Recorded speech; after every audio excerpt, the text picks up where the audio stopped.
This week on RSBANDB Update, it's Mental Health Awareness Week, and we dive into Jagex's 2022 charitable drive. We get to know Mod Shrike as she joins us to talk about being a content developer and how narrative game design plays a huge role in building RuneScape.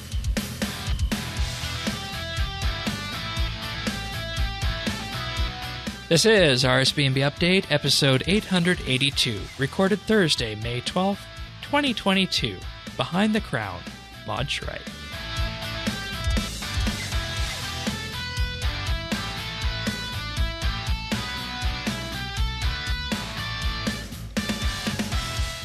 Hello, everybody, and welcome back to another episode of RSBANDB Update.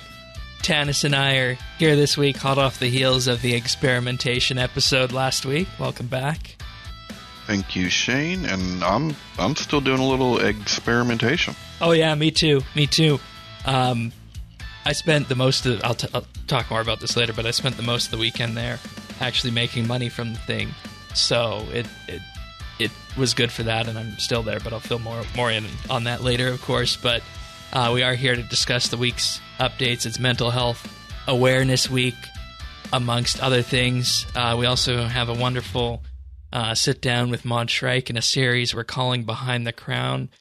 We had a chat with her about what it's like being a content developer at Jagex, and also with that, what narrative game design looks like and how that works its way into RuneScape. So it was a fun chat that we got to have. We actually had this the very day that the Extinction Quest was announced, so it's gone a little bit far back, but it's still very, very pertinent to everything that's going on in this day and age. So we'll have that in after our main stories this week on the show, so definitely do stay tuned for that. But if you're joining us for the first time, I am Shane12088. You can find Tanis in-game at Tanis79. And if you want to chat with us, we have our friends chat, BitsBytes. Most of the time of day, there's people in there. If not, it's a quiet period. But we also have our wonderful Discord at rsbnb.com/Discord, where you can interact with us and the rest of the RSBANDB community. So, you ready to dive into Mental Health Awareness Week yet again? It feels like it was only last year, the second week of May, we were talking about Mental Health Awareness Week again, and here we are again, and I think it's a very important thing that they do this each and every year. Yeah, and it reminded me, I'm like, oh yeah, it is always in May, and because I have all the outfits and all that stuff. And it looks like there's, quite a bit on offering this time around. Yeah. And I think it's so important that this is talked about, and, it's gotten to a point, of course, everybody's been through the pandemic, and some people are still in the pandemic, but for a good portion of people, the load has lightened on that, but it's still important to remember back how this has always had an influence on everybody. And to talk about mental health, Jagex has partnered with two of their usual charitable partners, in particular, CPSL Mind and Rise Above the Disorder, otherwise known as RAD. So first, CPSL Mind provides support to individuals experiencing mental health problems in the Cambridge and Peterborough area, where Jagex is based.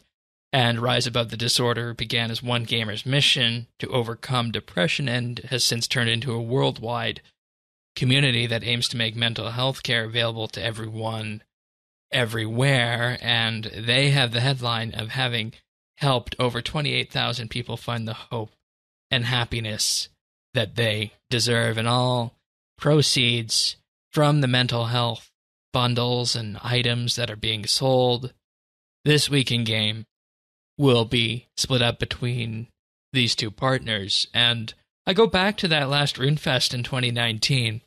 There was Mod Pips on the stage, and they brought out the charitable partners for it as well. And this was one of the moments I think that everybody remembers from that, because they brought these people on stage and they pointed out to the entire community of everything that they were able to do at that time with the work and help of the community. And you could tell just from those people being on stage how important it was to them. And that's why Jagex has chosen to partner with these two wonderful organizations. You gonna buy You any know, bundles or? I was looking at them and I am super tempted. I really am. But I also just bought some bonds like Yeah. the day before, so um if I do, I'll probably only do one. I probably won't, max it out. But that's never really what this is all about. No. That's kind of icing on the cake Yeah. anyway, and Absolutely. something that I I just can never get over is we are a very generous community. As for, online gaming communities, the RuneScape community is very generous and has done a lot of good with this stuff when, Jagex has helped host these kinds of fundraisers. Yeah, and it goes way back too. And you see it on display from Jagex, but you go into sub communities and you can see it as well. Our community, Clan Quest, I'd imagine pretty much every big RS community emanates these kinds of charitable efforts and takes parts in them, and that's just what makes the community as a whole work as such a wonderful group on this. I want to go into the actual bundles here because there's definite reason to purchase these aside from the charitable donation that you'll be making with them. So the first one is the Power Bundle. For 250 rune coins, you can purchase it up to a maximum of 3 times. You get the Rock of Resilience, including 15 charges for the Rock, and the Rock will provide an additional 4% XP boost for 60 minutes and a 2% XP boost for all players nearby. You also get 2 Death Touch Darts, 2 Aura Refreshes, 2 Life Refreshes, 2 boxes of clues, 10 Pulse Cores, 10 Cinder Cores, 5 large protein packs, and 3 large skill dummy crates. And when you look at these sorts of things, the Cinder Cores, the Pulse Cores, the protein packs, and even the dummy crates, with this, you also, of course, have to keep in mind double XP is coming up. And combining all these is going to provide some wonderful double XP benefits aside from the charitable donation that you'll be making. Yeah, and I was wondering if the Rock would stack with double XP or not. I don't know. But even if not, the thing in there that interests me the most. What? It's the Death Touch Darts. Oh, really? I can't remember a time. I mean, I don't know. I very well could be wrong, but I don't remember being able to purchase them before. No, I don't. Oh, I mean, you can get them from Traveling Merchant if that's what you're talking about, that kind of purchase. But not like not for money. Okay. Okay. Like dinero, cashola. Right. It just because every Death Touch Dart I take the next in the hopes that I will get the Defender. It's never happened yet, but you are wearing your Tier 70 Defender, right? Or you have it in your inventory, it's right? it's in the inventory. Okay, good. Yeah. Another famous Death Touch Dart boss is the Ambassador. If you can solo Elite Dungeon 3 up to the Ambassador. Okay, well, that would make sense, but yeah, it's almost worth it just for that. But I mean, yeah, if that Rock stacked too, I mean, think about that. Your Rock, your outfit, your avatar, double XP. Oh, we're talking muscle. Yeah, that's a lot. That's a lot. There's also the cosmetic bundle that can be purchased up to 3 times as well. You get 2 keepsake keys, 1 prismatic dye, and 1 chameleon extract, which of course is used to change the skin color of your character. Prismatic dyes are good if you're interested in making items customizable and you don't like the default palette that's there. And I mean, who can go wrong with keepsake keys, right? Yep, for sure. So, there's that. And then previously they used to run these behind one of those community progression event things. But now with this, you can just purchase these cosmetics out for rune coins if you want them. You got the Bastion of Fortitude, Brain plushie, the Eugene pet, Cloak and Banner of Meditation, Guardian of Fortitude, and Percy Pet and the Scoop Pet, each of which available for 195 rune coins. Or with that, you're also able to just purchase a repeatable donation package of 50 rune coins who want to use it. So they're making it really easy to, if you don't want the XP, if you don't want the XP boosting items, if you want cosmetics, you can go that way. Or you can purchase a specific cosmetic. Or if you just want to, make a donation and get rune coins for it, hey, you can do that too. I'm going to say this is probably one of the best mental health events that they've done, because it doesn't feel like you're necessarily forced to grind. And if you just want to go out there and you just want to make a donation, you could do that and be done with it. Yeah, no, I like this format a lot. The grindy nature of some of the stuff before, I never really understood. I mean, I know they tied it together, but this seems a much better fit, because it really is, have it your way. How do you, want to participate? But it is all actually tied to helping, the charity. So I like this too. And some of those outfits, like, I've gotten in the past from grinding, but they actually look pretty tough. Like, they're pretty good. Yeah, they are.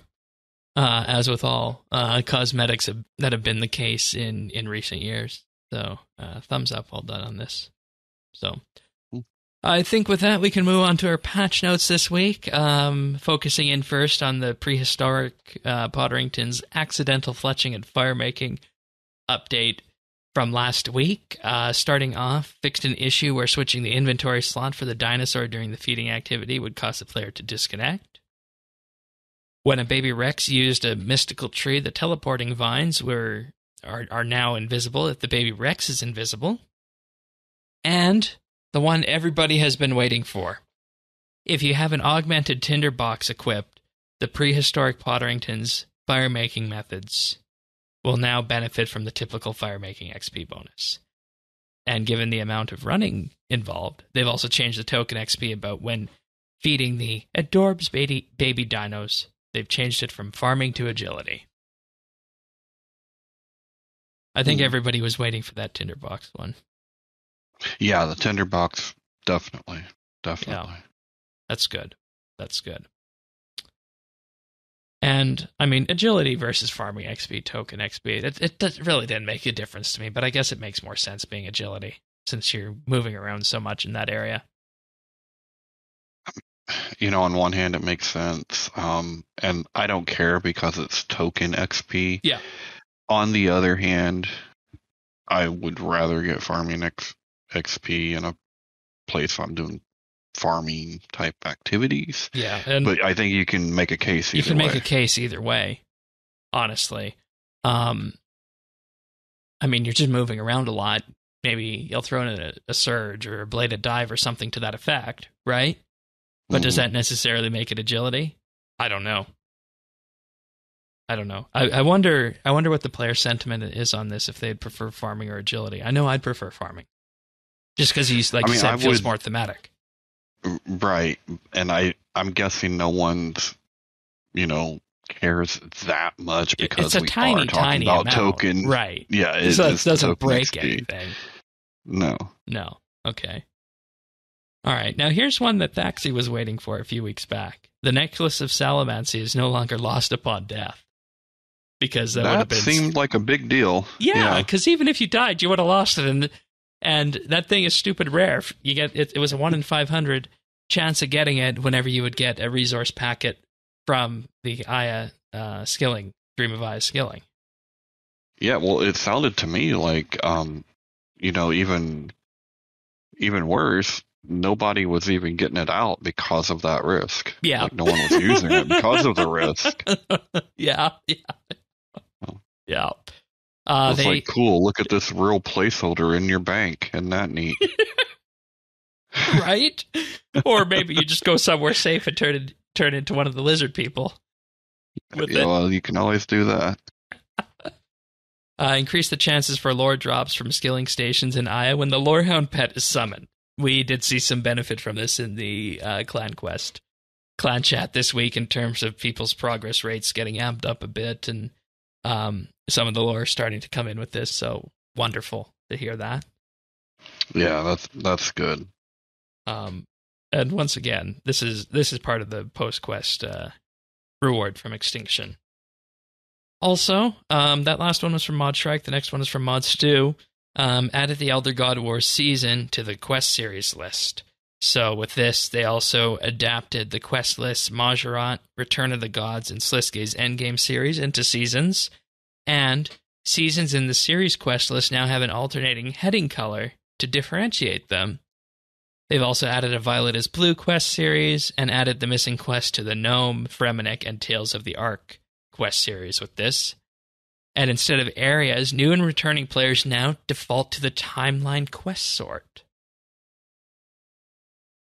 I think that's good.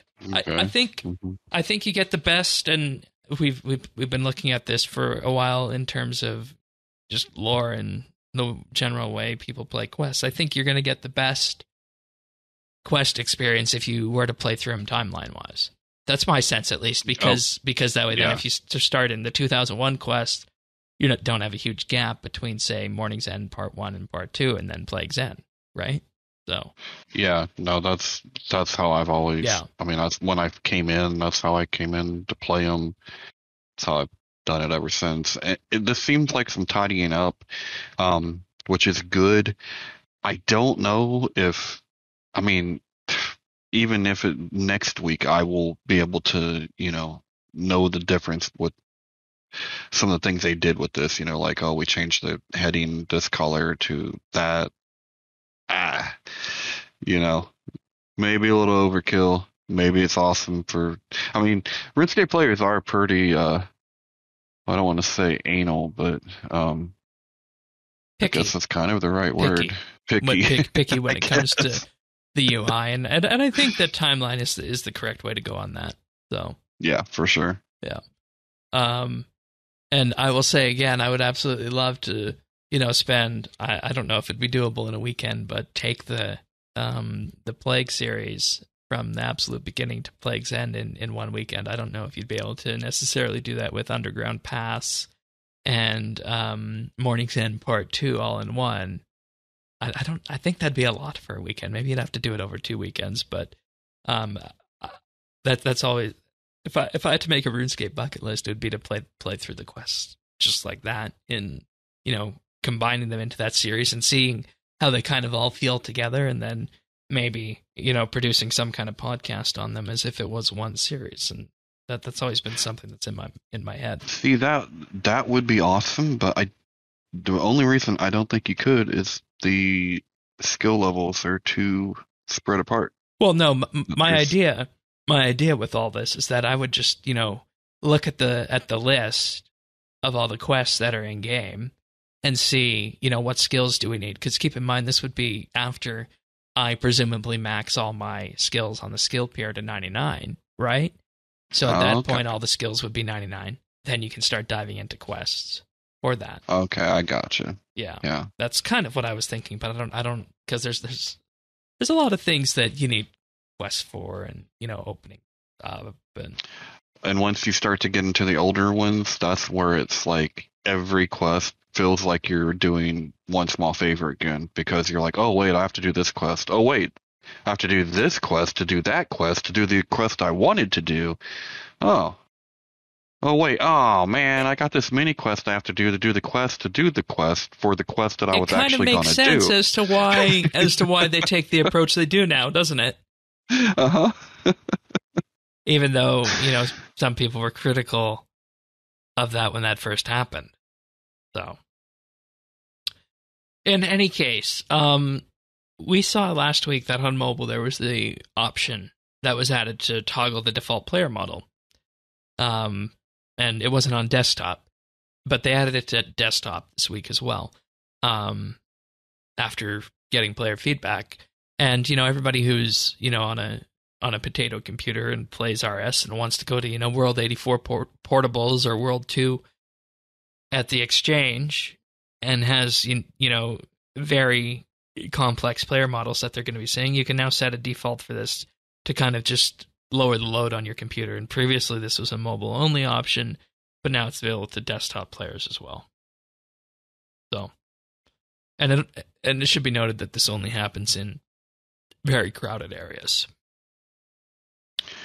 Yeah, I remember, like when it would be one of those events where JMod was, in the crater, doing stamps or something like that. Right. Then I remember it was an issue then, but I haven't seen it since, really. Yep.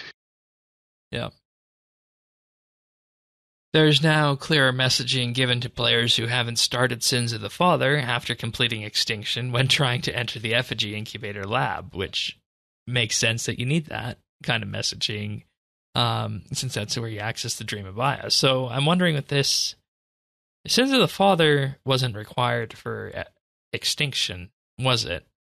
I don't think it was. I guess not, but I mean, It seems like, I mean, how did we know so much about? Yeah, Sins of the Father was not a requirement for it. So presumably you wouldn't have been able to. Maybe you could just go in and not use the effigy incubator part with that, because I don't think they'd want to box that off for that. So. Oh, okay. Yeah. It would just say, hey, you can go in here for Dream of Aya, but you can't go in there to use the effigy incubator. But in any case, next up, players can no longer descend down the winches around the Varrock dig site during Battle of the Monolith. That's a perfect way to hide. The hands of the female player character no longer appear stretched when using the Bastion of Fortitude plate body. Good, that one was fixed this week, given it's for sale again. And music boxes are no longer placeable in the wilderness. And this came to the fact that using the music box, you're in effect able to use an animation stall method to lure people in the wilderness with music boxes. So this is why music boxes are not allowed in the wilderness anymore.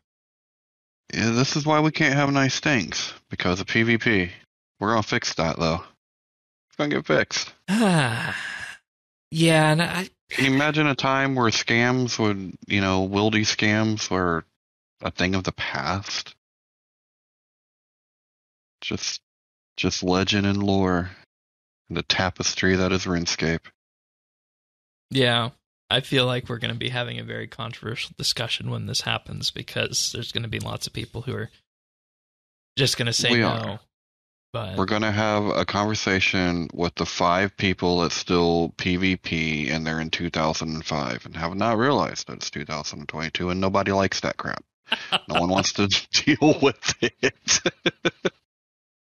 Well, let's save that for September then, based on what the roadmap said. So, fixed an issue preventing the Lost Toys mini quest from being incompletable after dying in the wilderness, and players who are stuck can speak to Lex to continue. And finally, players are no longer told that they cannot play Treasure Hunter when leaving an active dungeoneering dungeon. Yeah, I don't think there's any instance in this game where you're told you can't play Treasure Hunter. No. Right? All right. We got the announcement date for Double XP. That's the end of patch notes, but we got the announcement date for Double XP. Starts on the 20th of May as expected, carries on to the 30th. It was announced on a live stream, but the post wasn't made till this past Friday. Everything regular Double XP wise continues as you'd expect, with all the other skills and such that we've come to expect over time. But there's a new feature this time round. Nick the Trader.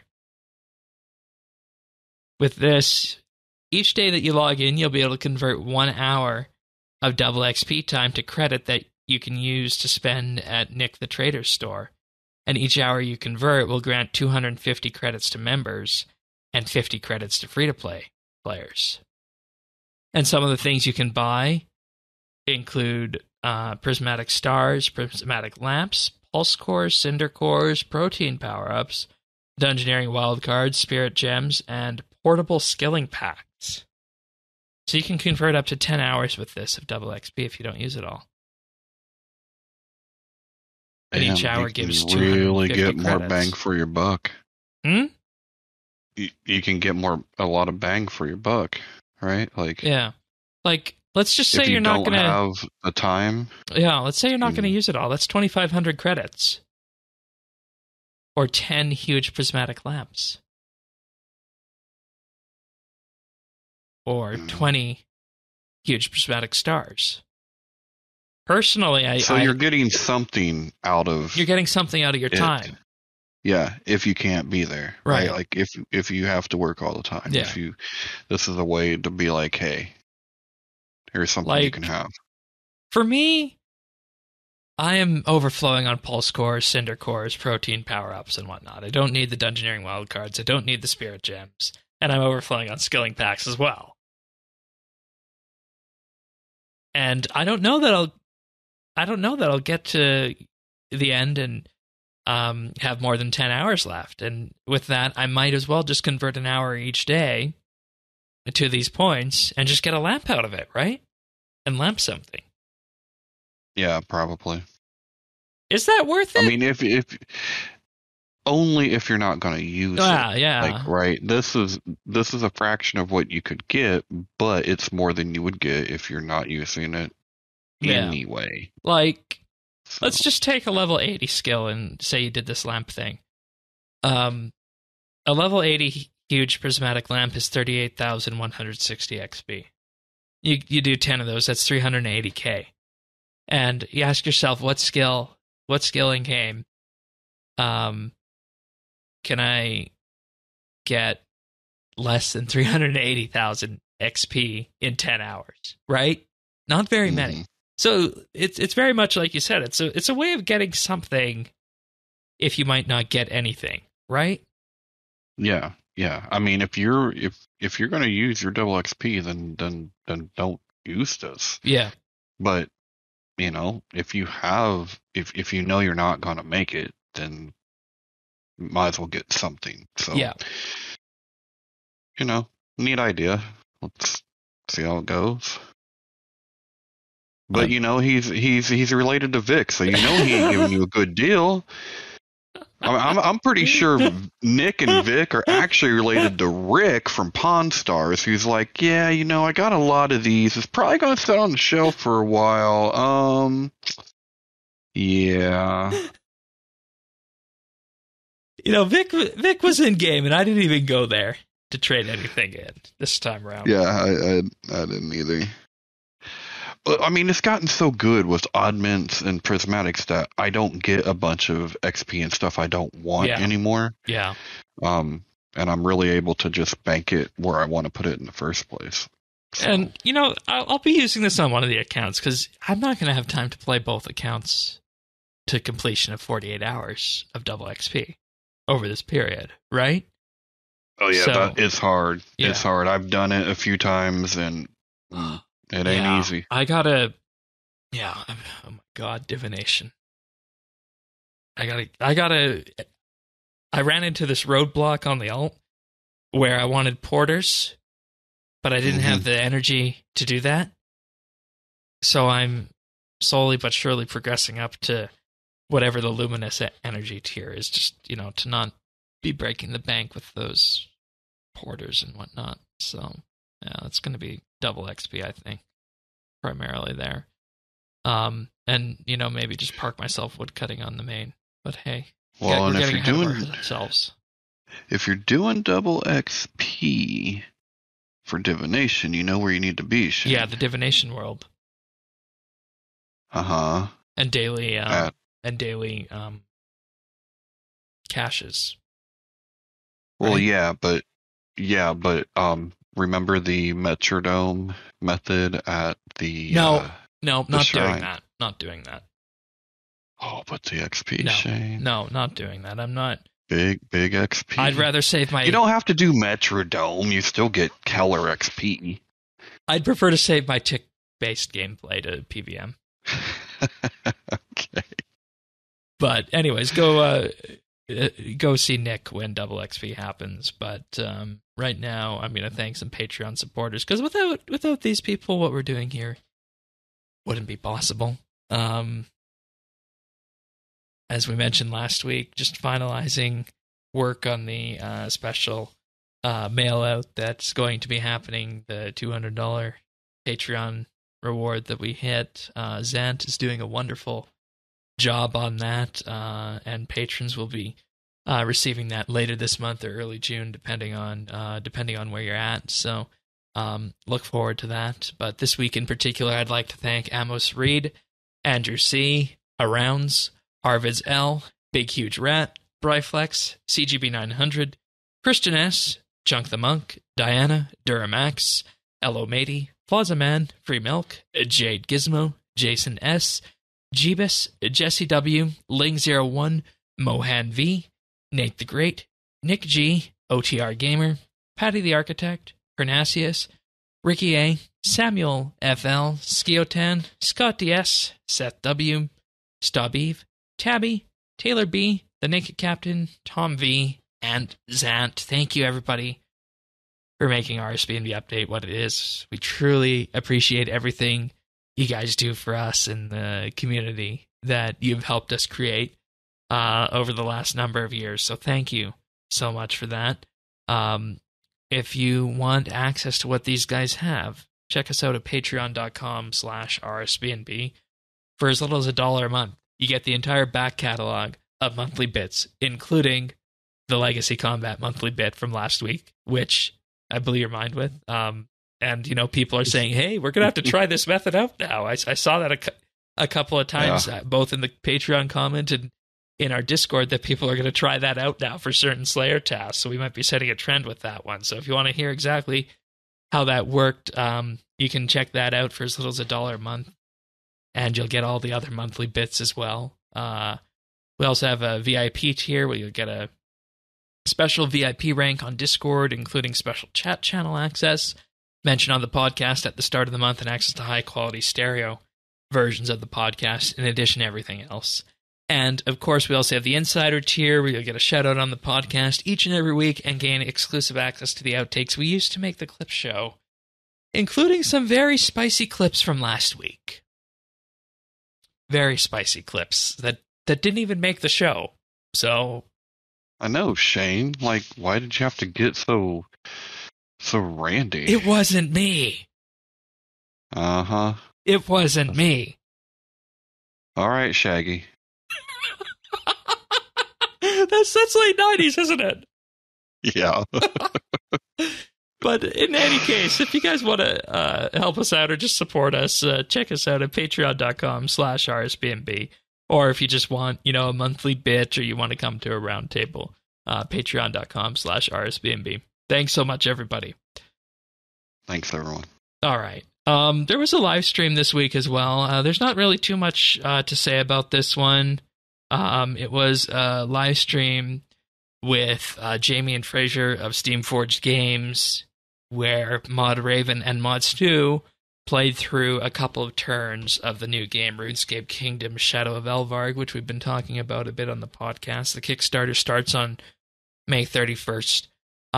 They went through the game, showed off some of the miniatures, showed how some of the skills in-game might work. There wasn't really any notes or main discussion points I wanted to make with this one, so I'm just going to highlight that the stream happened this week. And if you're interested in the board game, if you're looking at backing it on Kickstarter, have a look at this live stream if you're on the fence.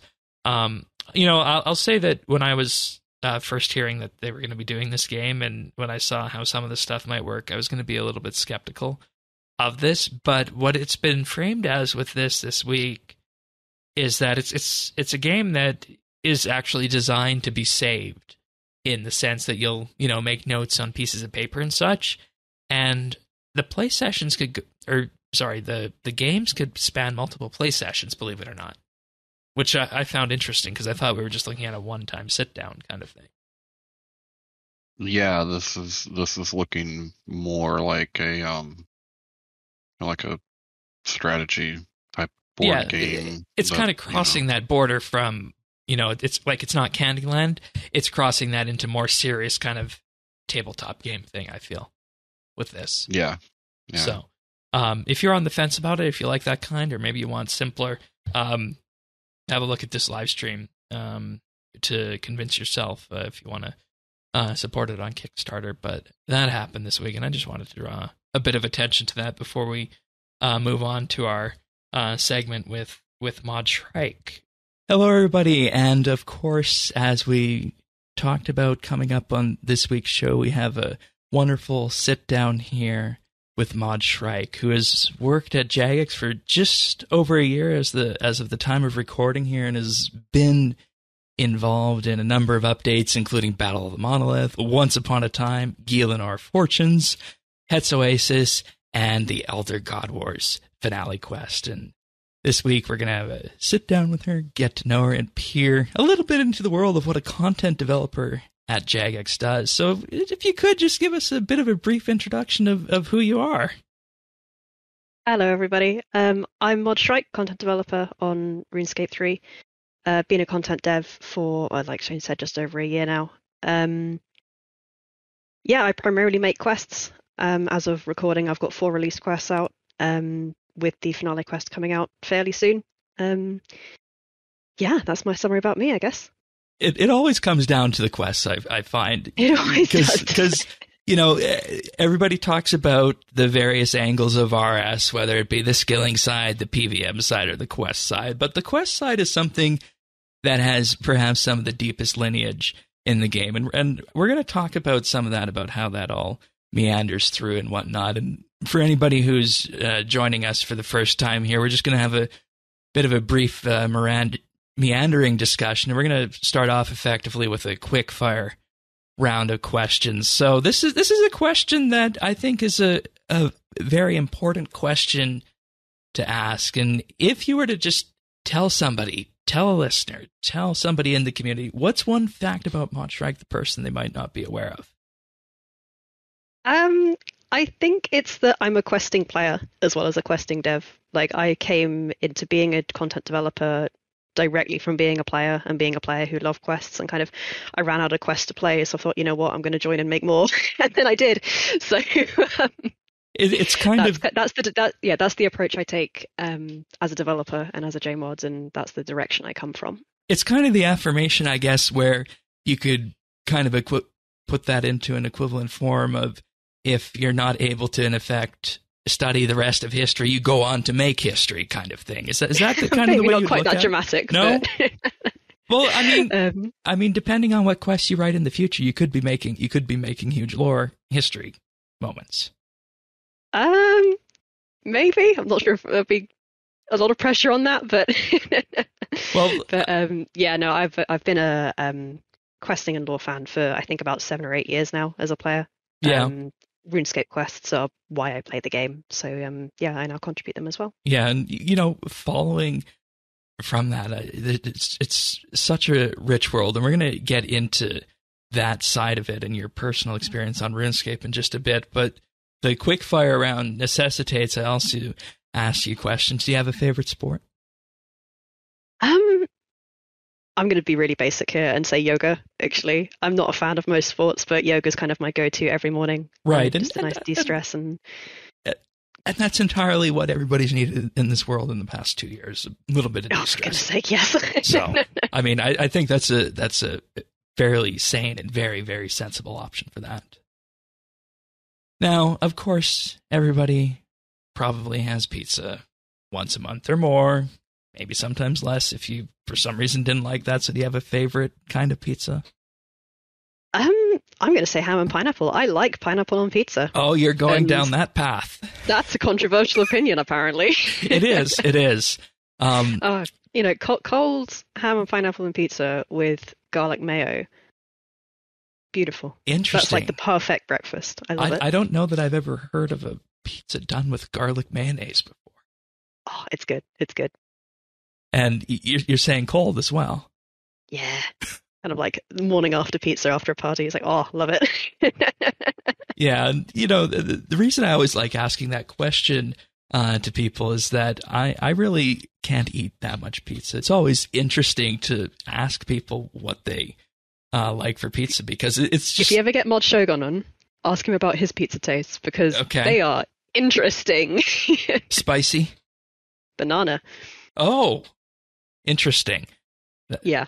I think I've not tried it yet. He keeps trying to get everyone to try it in the office, but I've not, Don't we have a banana pizza or something in game? I can't remember. Maybe. I think you probably would if you could. Yeah. Now, a simpler one. Favorite color? Red. Red. And this is something I always ask, if to go deeper on this, a specific shade or a specific reason behind that? It's a nice color. Okay. That's about it, really. Fair enough. Not much deeper than that. All right. And perhaps one of the questions that can define a person most, do you have a favorite quote? I do, actually. Say something if only goodbye. And it was one from my my granny. She that's was one of her interesting. favorite sayings. So if you're talking to someone, you should always have a conversation of any kind if you can, even if you only say goodbye to them. Yeah. And that's why we're here to have these conversations, because I think it's something that we have all learned over the past number of years, is that having conversations, even with just a handful of people, is just so important in terms of fostering dialogue and pushing things forward on that front. So I think that's a very wonderful quote, and it's good to hear that it comes from somebody so close to you. So I want to pivot into a bit about what content developers do, because a lot of people assume that making games is easy, as in you push a button, or maybe you just write some code quick here and there. You might have a quick turnaround time to see what we get in game and what's ultimately produced. And I want to talk a bit about what being a game developer is like. And I have some specific questions on this, but is there anything that jumps out of your mind initially that you want to get off your chest on this? Or I think the main distinction to make is that content developers at Jagex have a little bit of a strange role compared to kind of game developers or game designers in the rest of the industry. We're not strictly game designers, and we're not strictly programmers. We're kind of in the middle. I can go into that a bit more detail if you like. Yeah, and I think it's kind of a layover from the time when it was a very small indie studio, and one person did everything. They did the design, they did the coding, they did the scripting, everything. And that attitude and that philosophy of kind of one person owning many stages of development still holds. Okay. Which is pretty cool. So does that mean then that somebody who is a content developer at Jagex needs to have a strong grasp on the area in which they're working, as in you as primarily a quest writer, quest player previously, you have to have a strong aspect on the lore? And would the same be true for somebody who creates or works on the Elder God Wars bosses, for example? We are generalists. A content developer is a generalist game designer, but we do have specialisms just kind of in the kind of content we make. Like, in theory, I could be put on anything. Like, I could do a skilling update, right. I could do a bossing update, I could do a questing update. I just happen to have done quests, and pretty much exclusively quests since I joined. So I'm very familiar with how the questing system works and how dialogue systems work and how, the narrative design processes of RuneScape 3 work. But that doesn't mean I'm kind of pigeonholed into making quests. Okay. Like, I could go onto a combat update and I would have to spend a bit of time learning how combat worked and, talking to the devs who have done more combat updates than me. But we're not kind of siloed like that. That's interesting, because a developer could put anything in game in theory. Because a lot of the people who see certain devs on live stream and whatnot will automatically assume, because they always come in and talk about that's going to be their role forever. But with this, you're saying that things like that could change then. That's an interesting way, I think, of looking at it, because it probably allows for a bit of personal exploration too, if you wanted to or needed to be assigned to such a thing. Yeah, there's a lot of that as well. Kind of trying out things and exploring areas of the game you're not familiar with, because RuneScape's a huge game. Like, in terms of the variety of content and the variety of different things players can do, it's vast, because it's an MMO and it's an old one. So there's always a new area to learn about. There's always a new style of gameplay to learn how to put together. Like, I don't think anyone has mastery over the entire game in terms of content devs. It's a collective effort to the team, so to speak. Yeah, for sure. And this kind of goes into the first thing I wanted to ask in this, and that people might think that producing an update is a quick and easy process, and this is where we can go further into that idea of what does being a content developer mean. You said it goes across the multiple disciplines. So what would it look like if you were typically a developer in a different game studio versus a gameplay programmer, and where does it meet in the middle for you? So that's a bit of a difficult question to answer because I think every studio does it differently. Okay. This is the thing with game development, because it's a relatively young field, artistically, compared to other things like film, for instance. Like the roles aren't solidified when you think really they should be. Okay. But generally in the larger studios, you'll have the designers who will do prototypes, documentation, very early playtests, and just kind of thinking up the stuff. In effect, and then you'll have, say, design a core loop and make sure the gameplay is fun. Yeah. Okay. And then you'll have the programmers who actually put it into the code and make the software. Compare that to content developers who will do the design and the scripting. Okay. So we design something and then we script it as well and send it off to QA. Interesting. So it's pretty much, would you say then, almost directly down the middle on that path, and it would be in that case a good way to perhaps for the developer to also learn about the design aspect as well. Yeah. So I think in general, like, content devs need to be designers with decent coding chops or decent scripting chops at least. Like, I wouldn't say you need to know a proper inverted commas coding language, because RuneScape isn't like a proper coding language, inverted commas. Right. But you do need to know how to script in some kind of language so you can pick up RuneScript. Okay. And some game designers can't code. Some game designers don't need to learn to code in their jobs, which is absolutely fine. Right. It's just depending on the job role. Some studios don't need their designers to be able to code or script. But yeah, content devs do. Yeah, and this was actually mentioned in the 20th anniversary book, that the whole reason RuneScript initially existed was that it was created by Andrew so that people without the quote-unquote proper programming language skills could create content for the game. And yeah, you guys are still using that all these years, and obviously from this it's working, and you guys do a wonderful job at weaving it all together, let's just say. Yeah. So with that, I think comes a misconception, and you can correct me if I'm wrong on this, amongst the player base, is that an individual content developer makes all the decisions. So with that, is it fair to say that the decisions come down to the team aspect more so than just the individual content dev aspect? Or maybe a better way of putting this is, how often does a content developer get to make a decision regarding a piece of content? This assumption is something I've noticed, and it is a little bit annoying because it's quite hard to correct. Well, let's correct it right now. But because we do, have a lot of player interaction, we do have devs, including myself. I enjoy doing this. I put my name out saying, "Hey, I've made this. What do you think?" And I think that can give the wrong impression sometimes of like how much control a content dev has over a piece of content. In general, we do have a lot of authorship, to be fair. And it kind of depends on project to project. So, for example, let's talk about Fortunes, actually. Well, that was a solo project from me. All right. I was given certain aims and certain constraints from people like Mod Rowley, who were kind of the higher ups looking after, overall direction. There are people who look after overall direction of content updates over the year and kind of have a much broader view of how things are going. And that can be business aims, product aims, design aims, all kind of stuff like that. So I had a basic set of aims to work with. How I achieved those aims was up to me. So I got to make a lot of individual decisions on that. On a larger project, for example, the Elder Gold Wars finale, which had a much bigger dev team. I mean, I was feature lead for that. So in theory, what exactly does that term mean for that? So feature lead is basically, it's quite a difficult one to answer, really.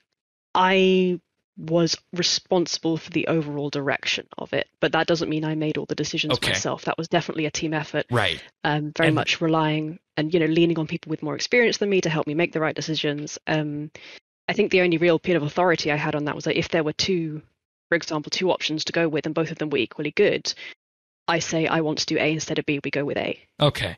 So kind of doing the deal breaker stuff. Right. So in effect, it comes down to the team aspect largely, but there are pieces of content where if you're solo, like Fortunes, or if you're feature lead, like the finale Elder God Wars quest, you would make that final call if the decision came down to it and there was no easy path forward. Yeah, and to be clear, like making that final call isn't entirely on me either. Like there are a whole load of people, like technical limitations and artistic limitations and QA limitations and localization limitations and all sorts of like other departments who are also involved in making that decision. So in effect, you got to consider the entire field then. You've got to consider the entire scope of the update. Like I could go into Fortunes and say I want 3 custom cutscenes and a 10,000 word budget, and because my producer would just slap me around the face and say, "No, we're not doing that. It's a mini quest." Was a mini quest. Fortunes was a mini quest. It was quite small. Yeah, I think it was a couple of thousand words. But this is where like people like producers come in, because they know everyone and know what everyone's doing, and they can help you make those decisions to make sure the update gets out the door in time, which is the most important thing. Right. And that's something that has been discussed a lot in the community, that dreaded C word that we heard thrown around a lot. I won't mention it here in case that word still is bothering to people in the community, but nonetheless. So just recapping on that, then you'd say that overall you have a fairly good amount of, I guess we could say, artistic license on making decisions at points along the road then? Yeah. And that informed decisions, I think, is the best way to put it. Like you talk to the councils, you talk to the specialists, you talk to people who really know what they're doing, because you might have been given a piece of content that you're not familiar with. So you have to talk to the people who are familiar with it to help you make the right decision. And if you make the wrong decision, other devs will tell you and help you reconsider. Like that it isn't like once you've made the decision, it's final. Right. Like there's a whole load of feedback processes with that as well. And you mentioned sorry, continue. Oh, sorry. What were you saying? You mentioned the councils in particular with that. I know on your bio you said lore council as well, and I'd imagine that all just weaves together, especially with all the quests that you've been working on, that it felt probably like a natural fit, and given the knowledge of the game lore that you had beforehand with this. And I think a question a lot of players have with this is I guess in the case of the lore council, since that's one you're involved in, do they meet regularly, or is it more of an ad hoc thing when, like you said, a developer has a question about something or they need to plot something going forward? Mix of both. Okay. So we do have, regular, I mean, we're all working from home at the moment, so we all have Slack channels and everything that if you need to talk to a council, you can do that. But the law council does meet every week, or if there's nothing to talk about, we might skip a week. But we do try to get together on a weekly basis just to talk about the outstanding questions and future story and like resolving issues with past story, that kind of stuff. I know the combat and skilling councils do similar. All right, sounds good. Now, of course, there's other areas of the content such as audio, environment art, and then QA near the end of the process, and a whole host of others that I've probably not mentioned that are required when producing updates. And you obviously know how the magic happens internally, how people say the food is made at another way of saying it at Jagex in particular for RS. And what do you think is the most interesting aspect about the game design of RuneScape that you could share in general with the listeners and players? I think about the collaborative aspect there, which I think what this question is really about. Yes. The most interesting thing, and the thing I find absolutely fascinating, is how RuneScape updates are collective pieces of art. And I count games as art. They're technical and artistic achievements, and whenever you get lots of people working on them, you get really interesting things happening. You know, you might have an initial idea and then you see the environment concepts or you see what audio come up with, and that then feeds back and inspires you to do something different. And having a lot of brains working on one story results in some very interesting changes of direction and just new ideas, and that kind of variety is really fascinating. It makes it a bit unpredictable sometimes, but I kind of like that because it's inspiring. So and you get pushed to do different things. Right. You've got lots of people who are also there. I guess in that sense, then you can't have a singular mind and I need to be on this path to complete this piece of content or what I'm working on today. You have to be very open to that kind of feedback that you receive in the back and forth. Absolutely, absolutely. Like the idea that one person can have full vision and direction for a game, I think, is a myth. And you see that the indie darlings and the auteurs in game development who claim that they are the single vision of a game and no one else can have any input, and it's just insufferable, in my opinion. Like, if I'm talking to someone who, if I'm talking to the audio guys, they are very good at what they do. They are the audio storytellers. So of course I'm going to take their stuff into account. Of course I'm going to let myself be inspired and have an open mind by the stuff they create in response to the design they've come up with. Yeah. And on that, it's very cool, I think, is the least eloquent way of putting it. Yeah. It's very cool working with other artists like that. And on that, I'll just say that the Elder God Wars soundtrack up to this point has been absolutely wonderful in terms of everything that's been put out. So oh God, I wish I could. There's some tracks in the finale that are just absolute bangers, and I cannot wait for people to hear them. They're just so good. Mod Grace and Mod Sama and Mod Kazja, who's one of the new juniors, they've knocked it out of the park again. Once again, the audio team don't miss. Yeah, everything has just been coming together so well, from audio, environment, and in the last number of years. It's really quite something to see as a player and as a content creator, and I'm sure you felt that way as well before joining up. And I don't think I want to pivot back to what you said, because I don't think many people actually consider the video game creation field an artistic field, and that's really interesting. You put it that way, because normally when people think of art, they of course think of the environment art and the audio behind it, but you guys are also crafting an entire story behind the narrative of RuneScape with this. So with that, what you said about each piece of content being a piece of art makes total sense, because there's so many different artistic elements to it, and they all tap on that creative mindset. Yeah, I mean, this is something I find really fascinating, and kind of what drew me into making games in the first place. Like, to me personally, and I know people approach games from different perspectives. Some people view them as like very personal things. Some people view them as kind of purely mechanical, as like pure gameplay. I personally view games as a vehicle for story. Like, to me, they are a storytelling medium. And you can tell a story without any words. Lots of games do this. And the reason I class them as art is that, to me, art is something that makes you feel something about an abstract concept. That, to me, is the highest kind of most abstract, like the highest abstraction of what art is. And games do that really, really well. If you can count a novel as art, for instance, where you are reading something on the page and you are feeling something as the characters do something, games do exactly the same thing. But to me, they are more powerful because you are in there doing things. And that is like the hallmark of a game specifically, is that it is about verbs. It's about doing stuff and being there in the action. And to me, that makes them interactive stories. And I know, you get visual novels and interactive novels and that kind of stuff, but you can do that with just pure mechanics. You can have a game that is kind of, it doesn't even have to be artistic, but just the stuff it asks you to do and the mechanics it asks you to engage with can tell a story. And to me, that's what makes games art.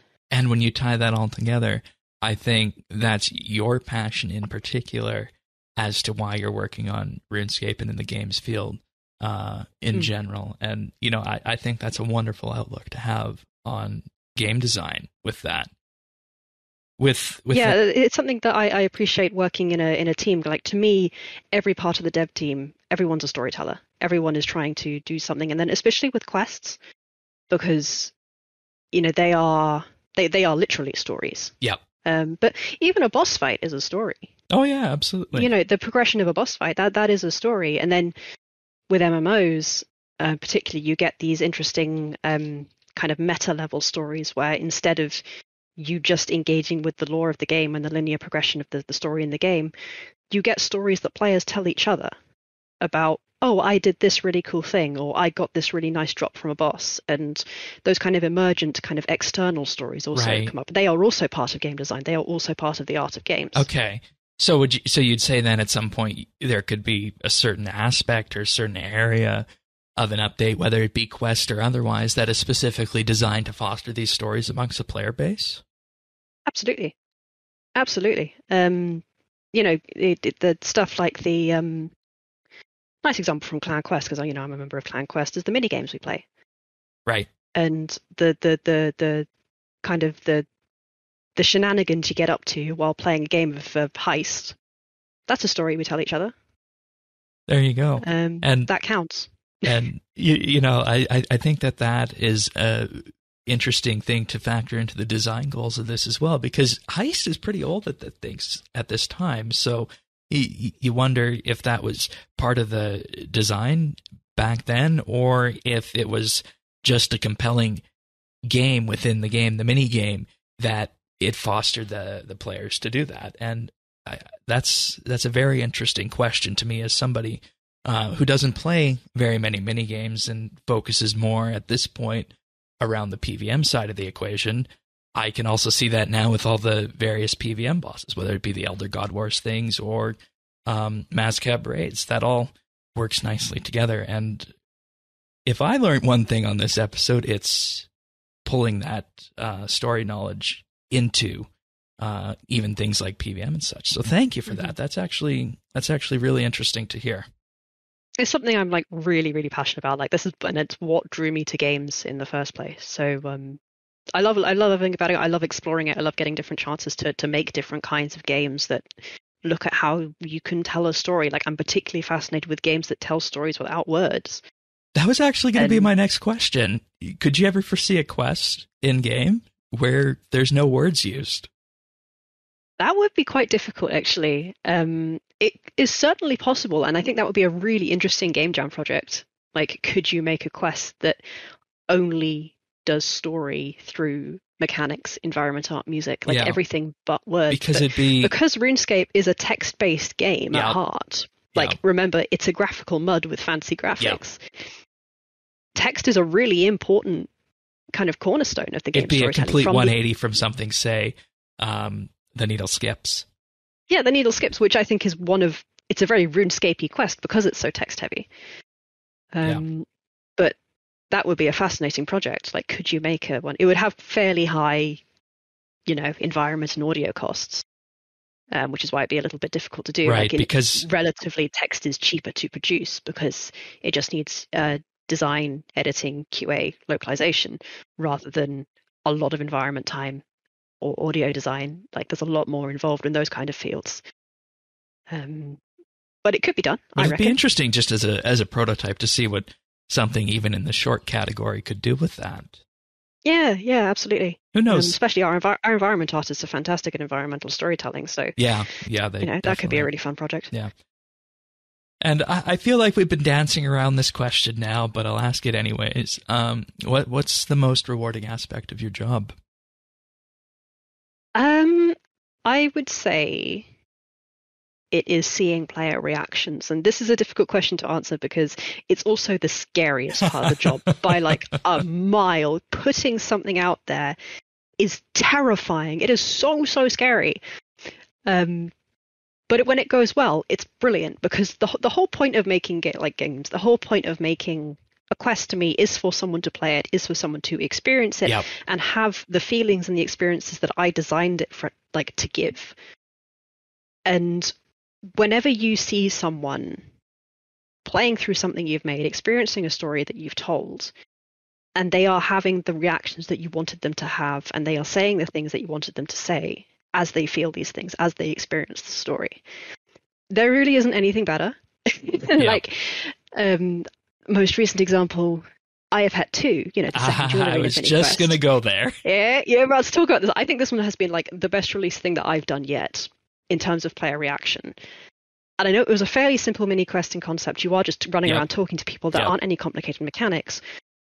But I'm quite proud of how it was written. I'm happy with the story that was told. I remember watching Jagex play through her stream. It was like a 20-minute mini quest, and she took like 3 hours to get through it, which is hilarious to start with. That's what questers do. That's what questers do. But her reaction to the twist at the end was exactly what I wanted.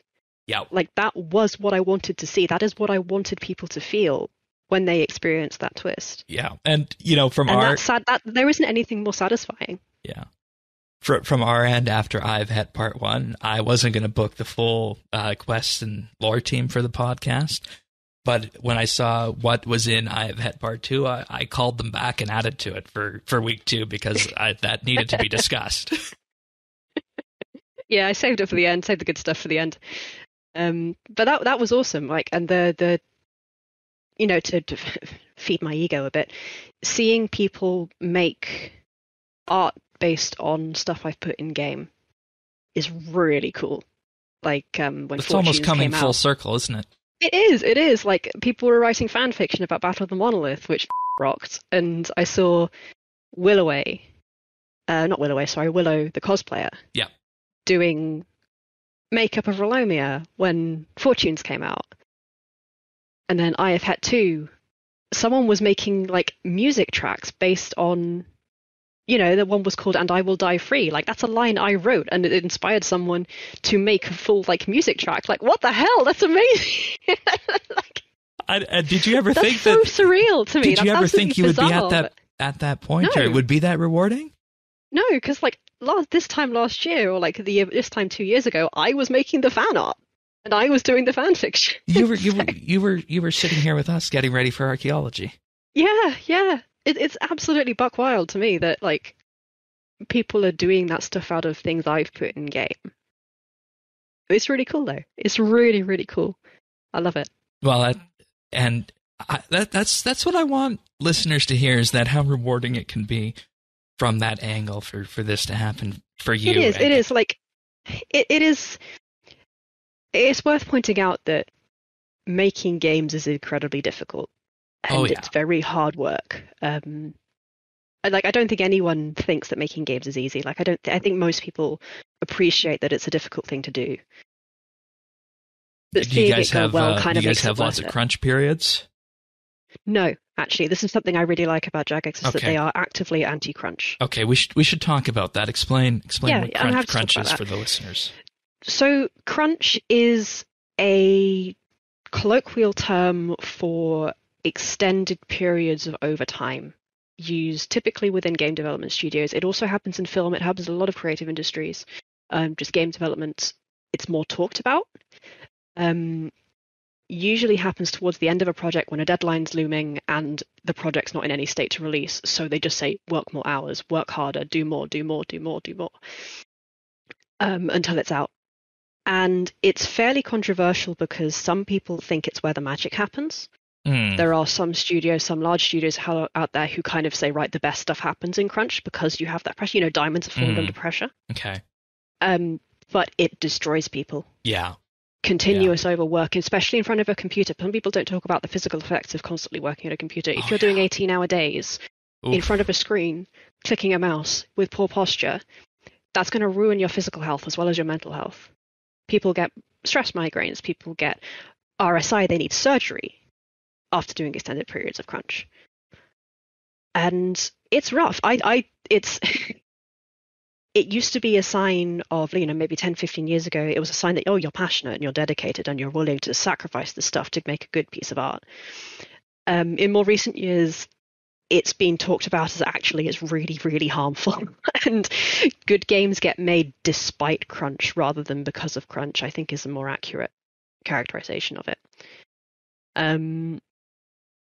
It is different to overtime. Some people say that, every all work does overtime sometimes. And like, I agree, like overtime happens. Sometimes you do need to put in a few extra hours just to make sure something gets done.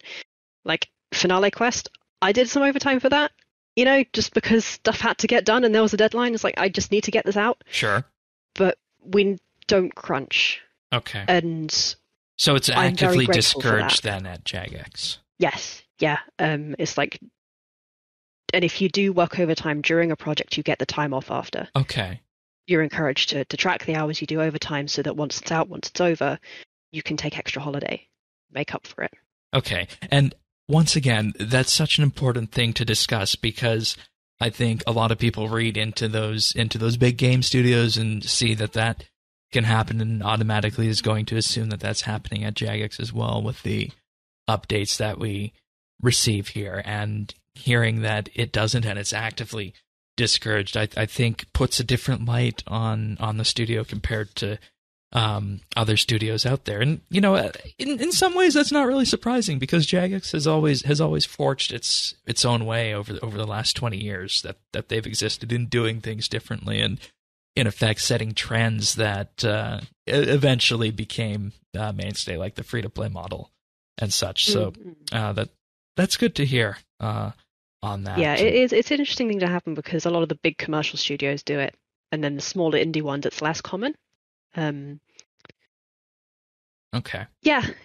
I'm very grateful that it doesn't happen at Jagex, and no one tells me you need to be working late, or even worse, you get the studios where they say, "Oh, we don't do crunch," but if you don't do it anyway, it looks bad. Like, there's often this insinuation that if you don't stay late and if you don't do overtime, like voluntary overtime, you're not dedicated. You're not enough, going you're not up to that next level, sort of thing, right? Yeah, you're not showing how dedicated you are, and it's like, meh. I would much rather have a long-term career in games, because this is one of the things that crunch causes is burnout, and that's very dangerous for game devs. And for a lot of people who work in creative industries, burnout is a career killer. If you, let's say, spend 3 years on a project and then enter, actually I won't name games here because I feel like that would be a bad idea, but yeah, let's like, if you were working on a big title that needs to get out at a certain time, and then 6 months before you start what's known as the death march, which is continuous crunch for an extended period of time. There's overtime, there's crunch, and then there's the death march. Those are the words for it. Once you finish those 6 months and the game's out, are you ever going to want to work in games again? No, probably you're going to leave. Probably not. Yeah. No, and it destroys careers. It destroys very promising young game developers, because it's often like younger game developers and people who are just starting out who are more susceptible to succumbing to crunch. And I could only imagine what that would feel like for somebody who is so passionate, because we've talked about it here and we've talked about it in the past on the podcast, that the game design field is one that you actually need to have the passion for it to be very successful in. So I could only imagine what that would feel like for somebody. So yeah, it's a difficult one to balance, because sometimes you do want to work overtime to make sure something as good as it could be, but you always have to balance the fact, like, okay, I only have a certain amount of energy, I only have a certain amount of brain power, I need to ration it if I want to stay, like, cut this long term. Are there checks and balances in place if somebody starts putting in too much time? I won't go into details, but like, in general, yes. Okay. And it's kind of are you sure I want to do this? And you do kind of, you check in on people who are working along, and that's good enough for me. There are things like that, yeah. All right. I want to pivot to RuneScape right now, because you mentioned you've been playing RuneScape for a long time. And sure. So let's just talk about gameplay in general, because I'd imagine it has an entirely different perspective now that you've been working there. So let's just say it's a nice, calm day or evening and you want to relax with RuneScape. What does that look like in terms of the ideal RuneScape session? That varies a lot, kind of from day to day. I think if I'm just looking to chill out, I'll probably just do some skilling. I remember when Archaeology was out, that was my go-to. Chasing my 120 Archaeology, because it had a nice balance of relatively laid-back gameplay and nice wins as well. Yeah. So I could put some Netflix on and just skill in the background. Or I'll play mini games with my clan. That's always a really nice chill out in the evenings. All right. Because we all jump on voice chat and have a natter while we're doing it. Nice. And how many years did you say you'd been playing for at this point? I think I got my 7-year crown quite recently. Okay. So Yeah, which surprised me how long it was actually. Right. It doesn't feel like 7 years. Yeah, I got the 20-year cape when that came out earlier nice. this year. Congratulations. So, yeah. I didn't really start playing that much until a couple years after, but it surprised me that it was ready to go on launch day. So that means my account existed since then. But it always amazes me how people come back to the game and are always rooted in this game so much, so that we have a saying around our parts, probably around Clan Quest as well, that if somebody leaves, there's a very, very good chance that they'll be back at some point. Yeah, in you the only future. have to take breaks. You never actually quit RuneScape. Yeah. And with that, you mentioned skilling. So, favorite skill? Archaeology, by a long way. I think it is so well designed. Yep. In terms of a core skilling loop. I really appreciate the craft that's gone into it. Yeah. And I love that it's a lore skill. It does. You are uncovering stories as you skill. Like the story gameplay integration is really, really good.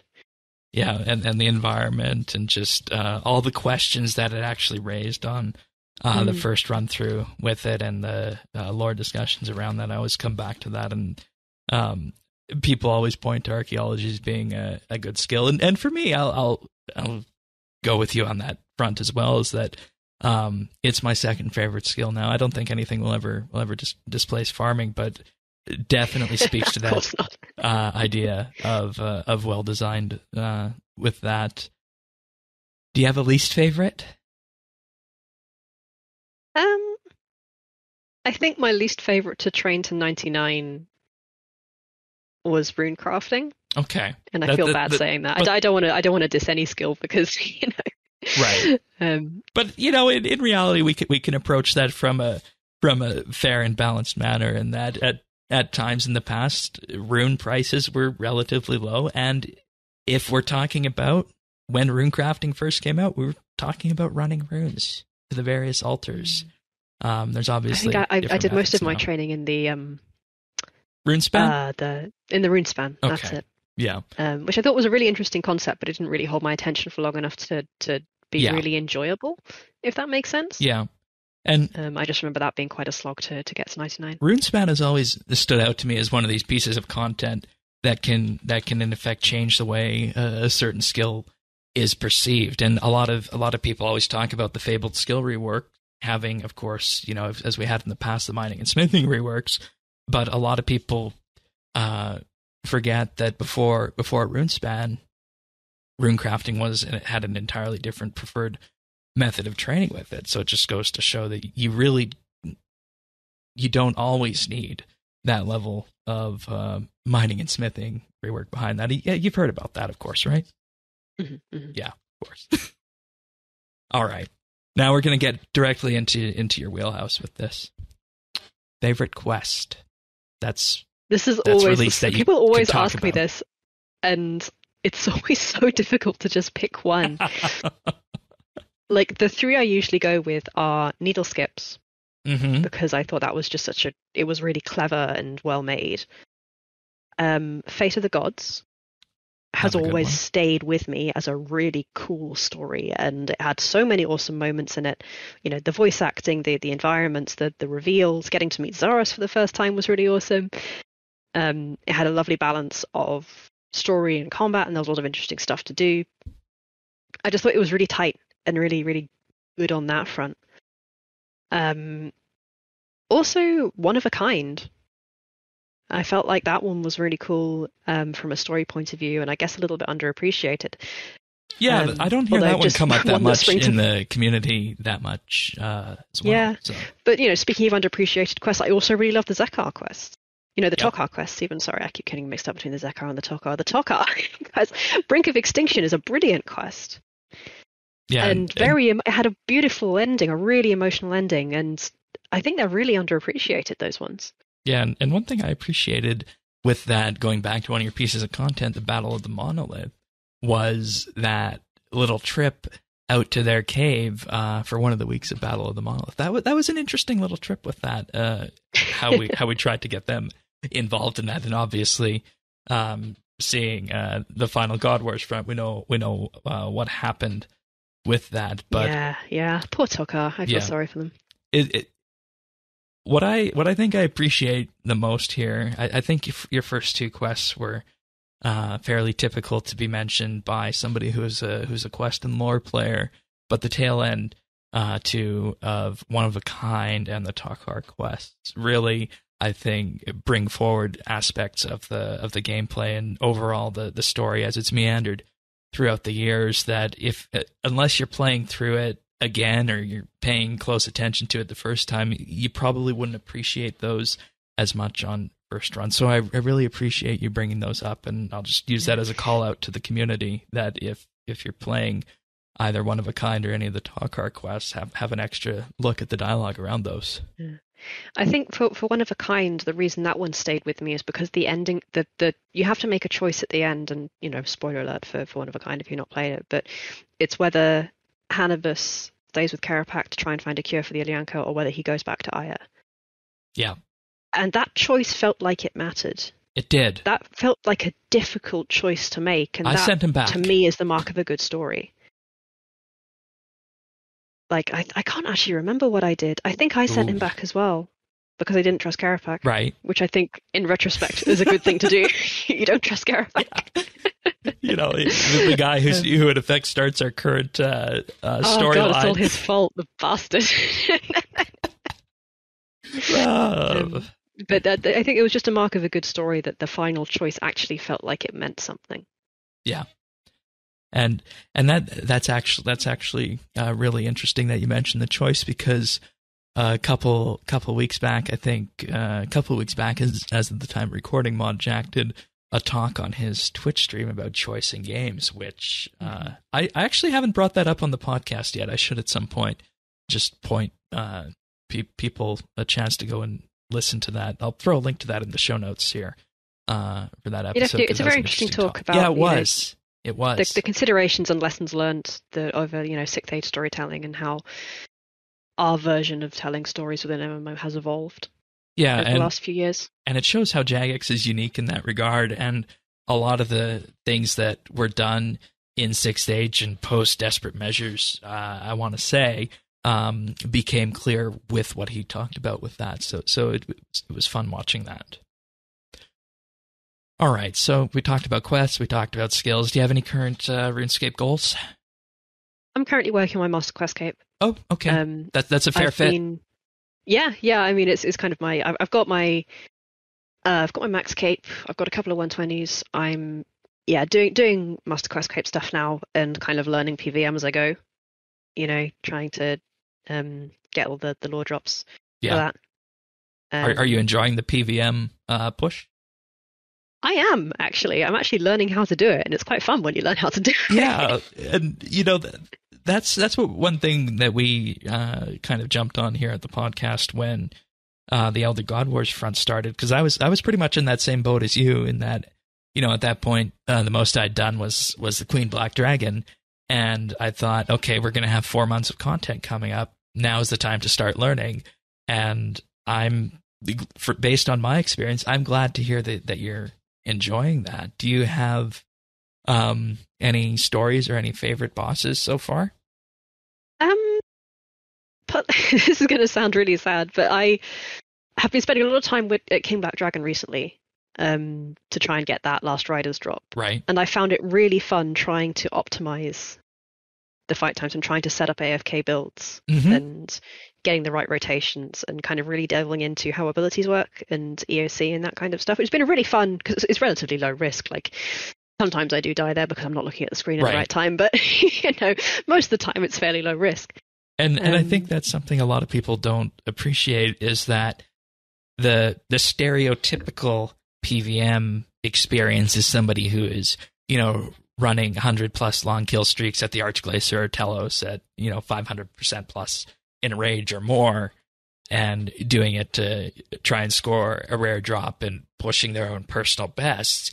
But what a lot of people don't understand, and what you've just highlighted, is that the PVM experience can be much like everything else in RuneScape. It can be entirely tailored to you in terms of it can kind of be as simple or as complicated as you like. Yeah. And I definitely appreciate that.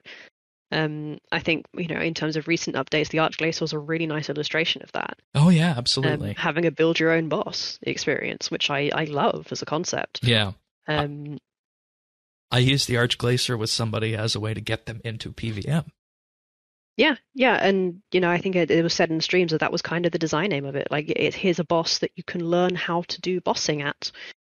Which is one of the reasons I really enjoy it. I remember playtesting it and just really liking how it was put together in terms of teaching you about different PVM skills in easy chunks, and then putting it together in a controllable way so that you could, learn how to do bossing.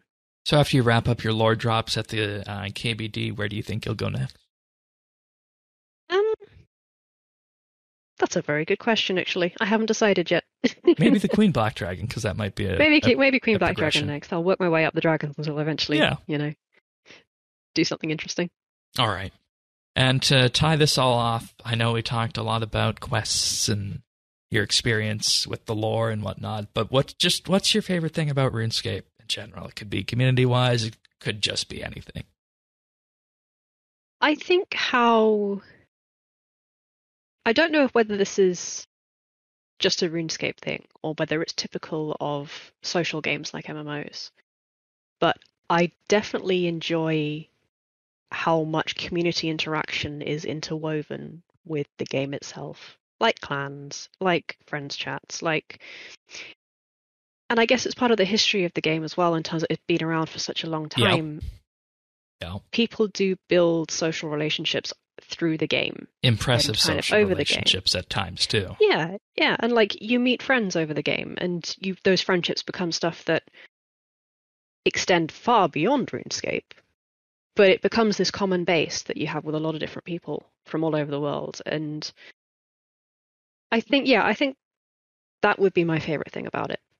And yeah, that's so interesting that you mentioned that, because one thing that we've had in the past is we've had a number of co-hosts come through Update here over the years, and some of them from the very early stages are absolutely surprised to still see the podcast going on and such. But when they ask why, I say the exact same thing that you said. It's because of the community and the people surrounding it. It's a fascinating aspect of community building, that people who have this one thing in common can form very interesting friendships and very interesting relationships over a long time, over other stuff as well. Yeah. I think it's to boil it down to one word is RuneFest. My favorite thing about RuneScape is RuneFest, because you get to see that in person. And I've been, and before I went, I didn't truly understand that, but once you go, you understand that, and I think you gain a new appreciation for that. And the reason I ask whether it's like a RuneScape thing or an MMO thing is I've been to a few different game conventions, and I've been to Comic-Con, and I've been to EGX, and RuneFest just has such a unique energy in terms of how intimate and familiar it feels, and everyone's there for the same reason, and it just feels like a massive party in a really nice way. Yeah, that I've not felt anywhere else in terms of game conventions. They always feel so formal and so very much about the game, when RuneFest feels more about the community, about the what the game can cause. Yeah, which is really awesome. It boils down exactly to that. The RuneFest I was at was the 2018 one, where we had the concert the night before with the orchestra. And oh yeah, I remember. That was a fun way of kind of just moving into the weekend, and we thought, okay, so this is going to be the night before. What's tomorrow going to look like? And it really just amplified everything that you said in terms of describing it on that front. So, and like you say, it's hard to say if that's unique to RuneScape and Jagex in general, or if there's just some unique element within the community that causes that. But I think this also just goes back to so many of the things that we touched on here, from the lore discussions about what you've been involved in as a player and now as a JMod, and of course also just all the various aspects and goals that you've worked towards and pushed through, both in your gameplay and as a content dev. it really puts RuneScape up in this unique spot. And I think we're just also fortunate to be involved in it. So that was a wonderful way to cap that off. Is there anything you'd like to say or touch on before we wrap this up? Just thank you for having me on. I always love talking about this kind of stuff. Yeah, it's nice getting to talk about the game in this manner. Yeah. Even if my parents don't quite understand why I'm still playing this game that I was playing, 10 years ago. They now don't you get work it, on it. Now you work on it. Yeah. Still feels surreal. Still feels so strange going from, being a player, someone who was constantly complaining, oh, we don't make enough quests, and, they're never going to make another quest again. So then I joined it, right, make quests. Okay, I'll do it. Make it so. All right. Thank you so much, Mod Shrike. It was a joy to sit down with you. Thank you very much, Shane. I hope everybody enjoyed that chat with Mod Shrike that we had, and I certainly enjoyed getting to kind of peer behind the JMod crown a bit with that one. And I honestly didn't know what way that story was going to go, because this was our first time doing this kind of segment, and we want to highlight what the certain JMods do, what it's like working at Jagex, and get to know some of the people, so to speak, about what makes them tick and how they feel about the game as a whole, and other things as well. Because all too often, and you and I were talking about this before, Tanis, it's all too often the JMods are in many ways just a face behind the content, right? And this provides an entirely different perspective on them. So I think this is a wonderful thing to be doing. Absolutely. So, but as I mentioned, we're bringing back an old segment here. We're bringing back tech news. And something fairly big has to happen for tech news to come back on the podcast, because we've been going with more of our own produced content since dropping the tech news segment. But for the listeners who might be joining us for the first time within the last year or so, we used to do tech news each and every week on the podcast. And at times it kind of got boring and repetitive, because certain people like Mark Zuckerberg and Facebook kept creeping into that. But we don't have any of that this week.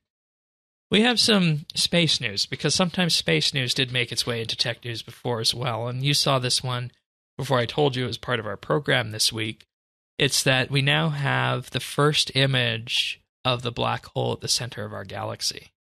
With this, a bunch of astronomers have been able to capture an image that effectively confirms that the big stellar body at the center of our galaxy is indeed a black hole. And with this, they were able to produce the image through a research team called the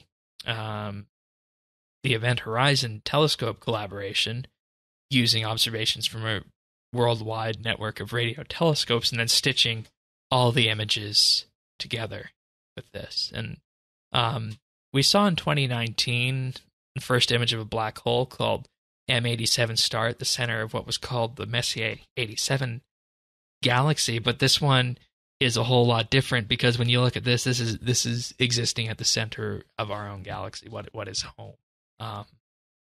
What did you see when you saw this?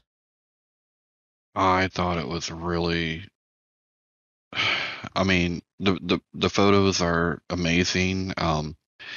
I don't know, like, I heard it, they had the data basically since 2017. Yeah. They've been imaging ever since. So, I mean, I don't know how that's all done, but there was obviously a lot of work that was put in it.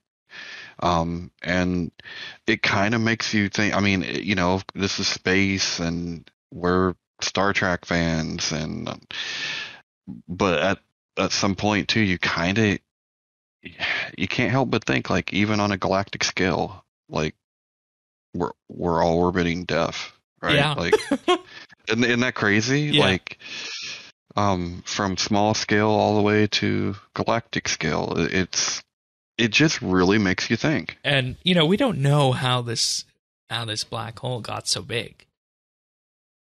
We don't know. We don't have answers to that presently. And when you think about the gravity required and mass required to create gravitational pull, how something like that can cause all the stars in this galaxy to orbit it, that really puts things into perspective of, once again, just like when we had the eye on exoplanets a few weeks back for pick of the week, how large the galaxy is compared to this here. So it's really quite something to see. They're calling it Sagittarius A star. That's what they're calling the black hole. And you were wondering how they did this.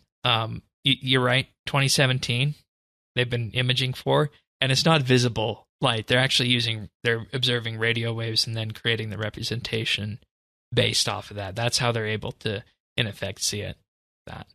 Okay, yeah, I figured it was something like that, but I just didn't know, like, are they X-waves, microwaves? Yeah, it's radio. Like radio.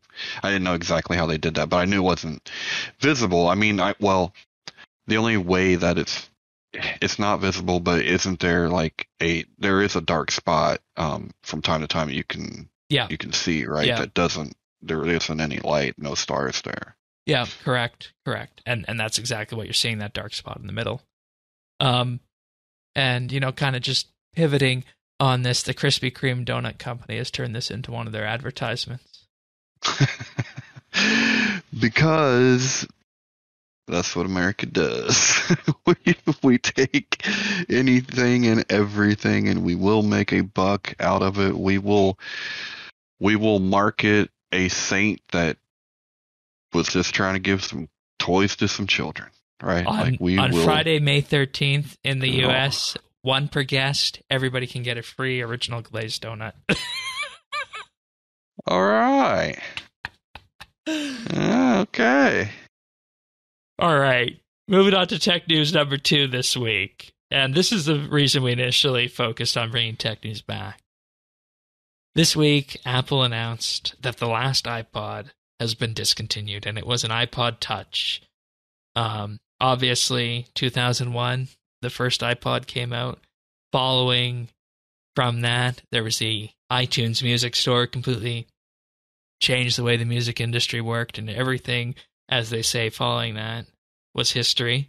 There's lots of people who had an iPod, which then spurred an iPhone, which then, of course, spurred iPads and Macs that people ultimately purchased, got people into the Apple ecosystem with that. But with that, this last iPod Touch, I think the iPod Touch was last updated prior to this in 2016.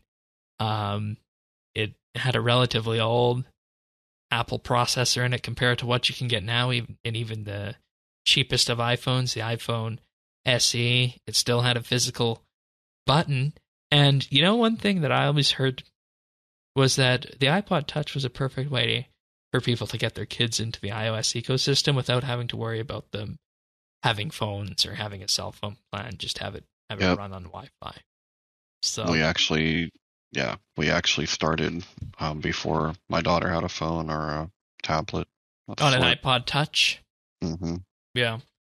And I can see why people wanted to continue, but at the same time, Apple has quickly transitioned to a services model where you can think of most of the hardware that Apple sells as being the way to get people into the ecosystem. But at the end of the day, it's the services, the iCloud stuff, and all that people wind up purchasing as extras is what Apple's makes the bulk of their money from in this day and age. And I stand corrected. It was actually this last iPod Touch, the 7th generation one, was introduced in May of 2019, May 28th, 2019. So it's a few years old, A10 chip, which I believe is an iPhone 10, I think. But you can see why they did that. But I think the bigger thing that comes out of all this in the end is that there's no more iPod. Well, there's no more iPod updates. True. Right? Like, all of a sudden your iPod isn't going to be bricked. True. Very true. I know a lot of people with old iPod Classics that are still kicking, like the 160 gigabyte black and white models with color screen. Mm-hmm. So, there's a very real chance that some of these original iPods, some of the original iPod Minis, some of the Nanos, and even the iPod Classics one day are going to be seen as collector items because of that. So if you have one of these that's working, try and keep it in good condition, I'll say, because they're antiques of a product that probably won't ever come again in that various form factor. So, and it also caps off one of the, I feel, legacies of Steve Jobs, in that it was one of the things that he did to, in effect, get Apple up on that right trajectory to the tech company they became, right? Because before that, it was the iMac. And then lots of people were wondering, was Apple's move going to be away from the computers to kind of diversify? And then that was the iPod. But definitely a big product that I think we all remember. And I just wanted to cover it here on Tech News, that was discontinued this week. Because no doubt, over the entire lifespan of this podcast, we probably talked a lot about all the various iOS updates and iPods that came out. So it will be missed. I mean, prior to this, we had big, like, binder. We had binders full of CDs. Unlike certain presidential candidates.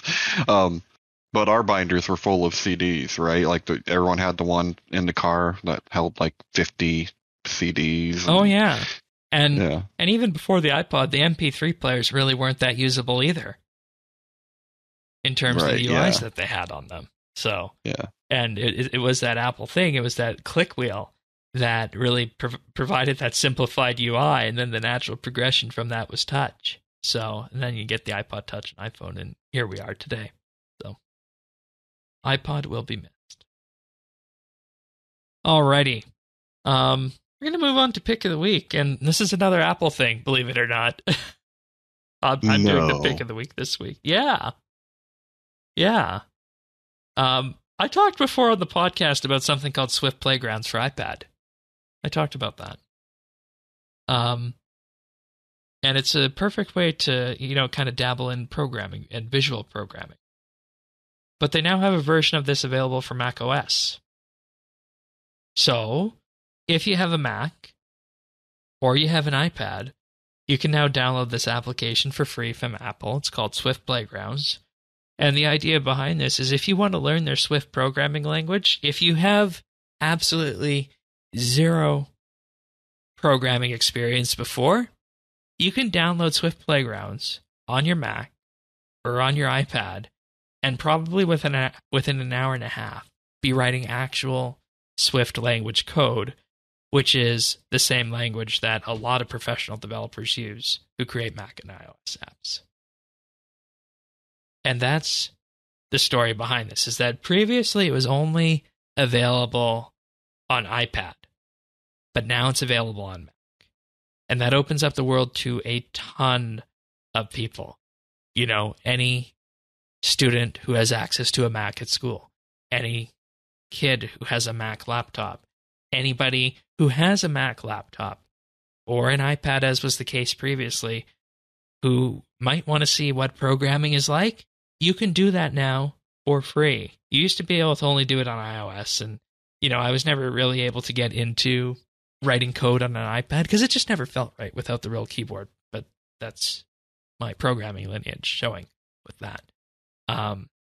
But it feels a lot more natural on the Mac side. And for anybody who has a Mac and has always wondered what programming might be like, download this and see. It goes through everything. It talks about how you can execute basic commands. It tells you what a function is. It tells you what loops and repetitions are. It talks about conditional code. It teaches you about variables, various operators, condition statements, and even how to fix your bugs. I really can't emphasize this enough, how big it is that something like this is available for free. Really big deal for anybody who might have any idea of wanting to see what coding is like. So there'll be a link to that in the show notes at update.rsbnb.com. But I was absolutely astounded when I saw that they finally made it available for Mac OS. So there we go. Swift Playgrounds pick of the week. There we go. Some coding from Shane. Yep. I never saw that coming. No. Well, I mean, anybody who knows me and has read past and former articles would, but.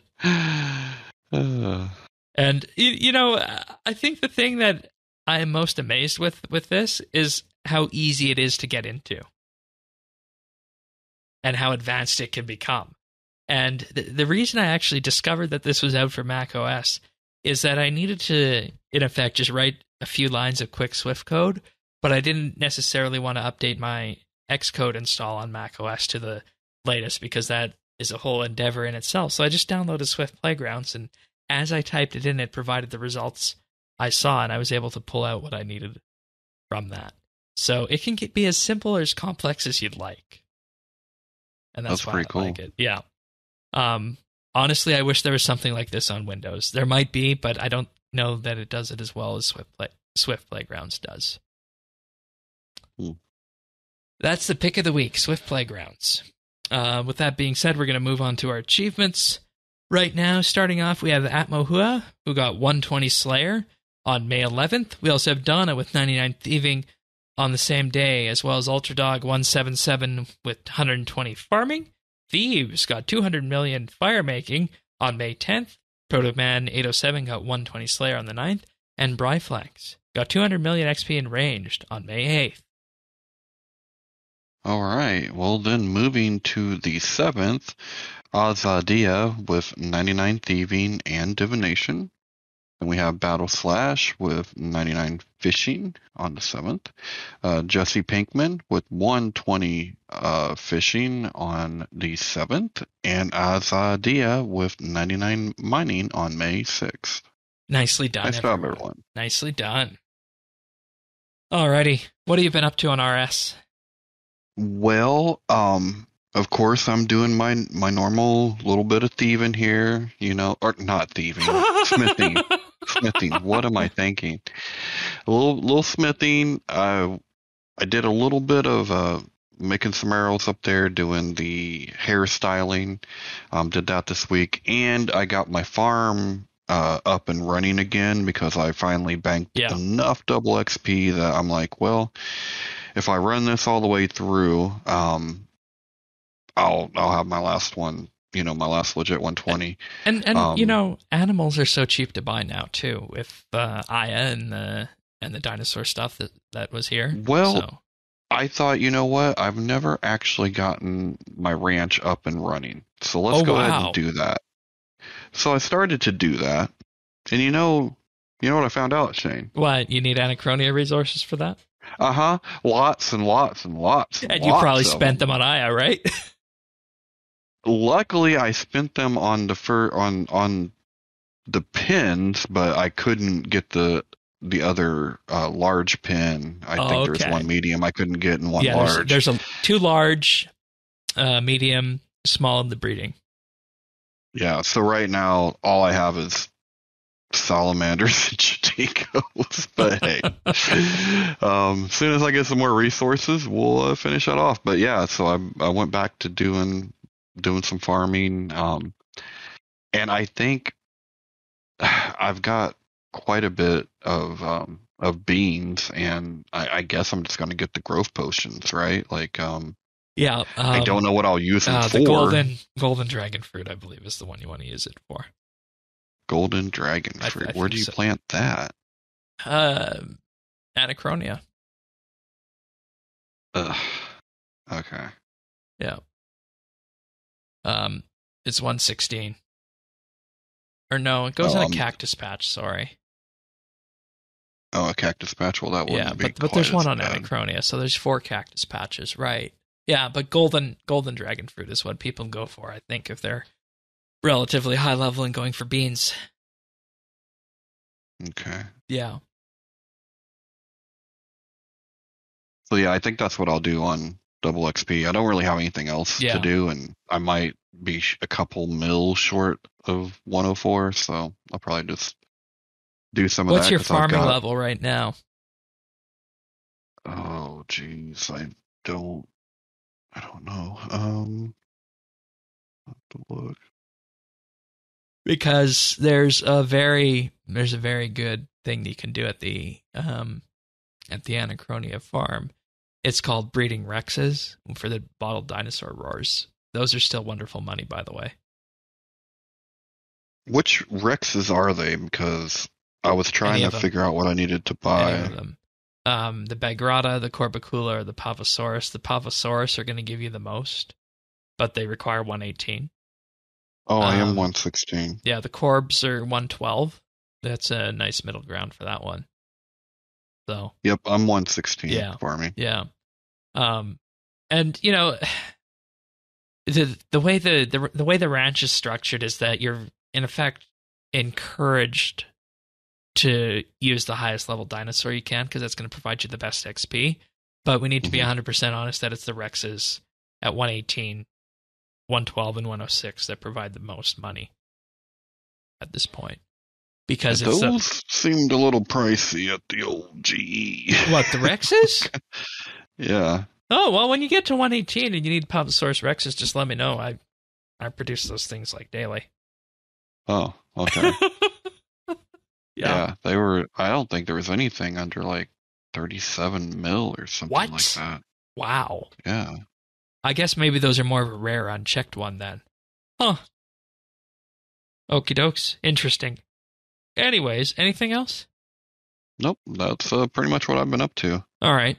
I'm currently in the process of making arrows at the accidental training area. I currently got about the 8,000 done, and I got the supplies ready for another 7,000 or so. I figure I'll make about 20,000 arrows, and then we'll call it a day there. And then as time goes by, I'll just imbue them with whichever anima I need.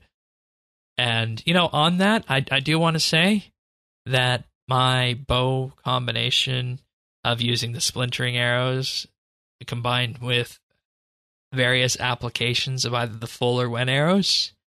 I haven't used the Wen ones that much because, they take a little bit more time to stack, but you can definitely feel a difference. And I'm going to say this, and I want everybody to brace themselves. You can definitely feel a difference if you switch to a full arrow for something like a strong threshold or a dark bow special attack. You can definitely see that. Just saying. So okay, I have done some arrow switching this week, so I'm into that realm Switchy now. Shane. Oh God, please no. Shane the Switcher.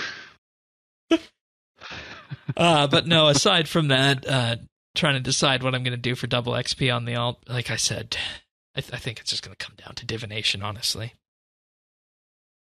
I should probably sort that out this weekend. Try and figure that out and make sure everything's all teed up for that. But I don't think there's really much else to report that we need to talk about here. So I think we can call this one done unless there's anything else you want to mention. Nope, I think that's pretty good. Alrighty. Well, with that being said, we'll see you guys next week for another episode of RSBANDB Update. And let us know if you liked the Behind the Crown with Mod Shrike. And if you did, we'll try and get some more of those. If any of the J-Mods are willing. I think that'd be a fun path for us to go down, so let us know what you think about that. But if you want to have the podcast delivered automatically to you, subscribe. We're on any podcast listener out there. We're on Apple, Spotify, Google, Pocket Cast, Amazon, and more. And of course, we're also on YouTube at youtube.com/RSBNB, and that's where we post our full episodes and the nibbles throughout the entire week. And giving us a like and subscribe there definitely helps the channel out. So with that being said, we'll be back next week for another episode of RSBANDB Update. See you then, everyone. Take care. See ya.